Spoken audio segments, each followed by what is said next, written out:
Many people died in some of the deadliest battles in history, such as the Battle of the Somme and the Battle of Verdun. But there were also many other ways to die during the war. Here are 6 of the most dangerous jobs of World War I. Starting off this countdown, we have snipers. Being a sniper during World War I was an extremely dangerous job. It wasn't only the fact that they had to be experts with a rifle, but they also had to be able to remain perfectly still for hours at a time. If a sniper was spotted by enemy soldiers, they would be immediately targeted by not only the person who saw them, but everyone around them. This made being a sniper a very high-risk, high-reward kind of job, and some of the best snipers could claim up to 200 victims during the war. An example of a famous sniper from World War I is a Russian army soldier named Vasily Zaitsev, who supposedly managed to kill over 400 German soldiers during his time as a sniper. Number 5. Trench foot. Trench foot was a horrible condition that affected thousands of soldiers during the war. It occurred when a soldier's feet would be submerged in water for too long. This would lead to trench foot, and if left untreated, it would eventually lead to gangrene.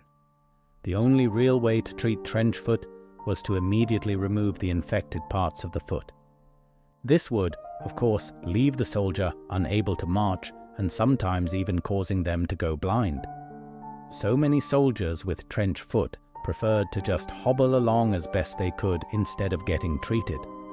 A lack of proper footwear and supplies caused thousands of cases of trench foot throughout the war, and some historians believe that trench foot was responsible for more lost soldiers than combat. At number 4, we have artillery.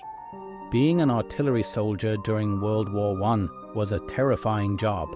Not only did they have to load and fire extremely heavy cannons, but they also had to make sure that those cannons were pointed in the right direction. Artillery soldiers were typically given only basic training on how to use the cannons, meaning that experience was the best way to learn the job. This meant that many artillery soldiers were young and inexperienced, making the job even more deadly than it needed to be. Artillery soldiers often had to work 12 to 14 hours a day and were typically only allowed 3 hours of sleep every day. On top of all this, artillery soldiers were almost always in close range of the enemy, meaning that they were constantly under fire. Moving on to number 3, we have pilots.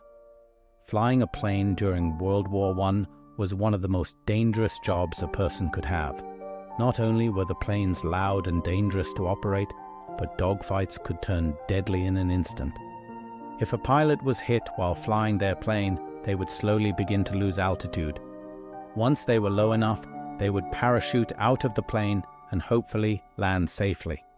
However, many pilots would either be killed in the air or upon landing due to enemy fire. During the war, the British Royal Flying Corps and the German Luftstreitkräfte combined only flew about 40,000 sorties, which is a single flight in and out. Of these 40,000 sorties, 29% of the aircraft were lost, which translates to roughly 11,600 planes destroyed. At number 2, we have stretcher bearers. Stretcher bearers were responsible for carrying wounded soldiers off the battlefield. This job required immense physical strength as well as endurance. Oftentimes, stretcher bearers would have to carry their heavy loads for miles, and they would frequently have to do so while under fire from the enemy. To add to this danger, stretcher bearers typically worked 12-hour shifts and only got 1 day off per week. With little food and little rest, it's no wonder that so many stretcher bearers lost their lives during the war. Finally, at number 1, we have assault squads. Assault squads were groups of soldiers whose main purpose was to capture enemy trenches.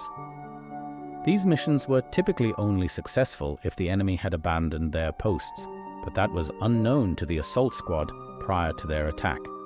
For this reason, assault squads were almost always met with heavy fire as soon as they left their trenches.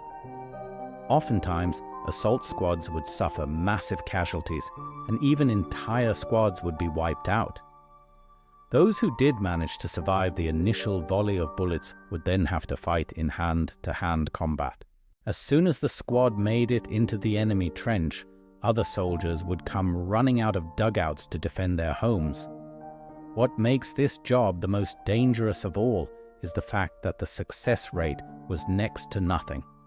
Almost every single assault squad suffered heavy casualties, and even if they did manage to take the enemy trench, it would often be abandoned shortly after. Thanks for watching.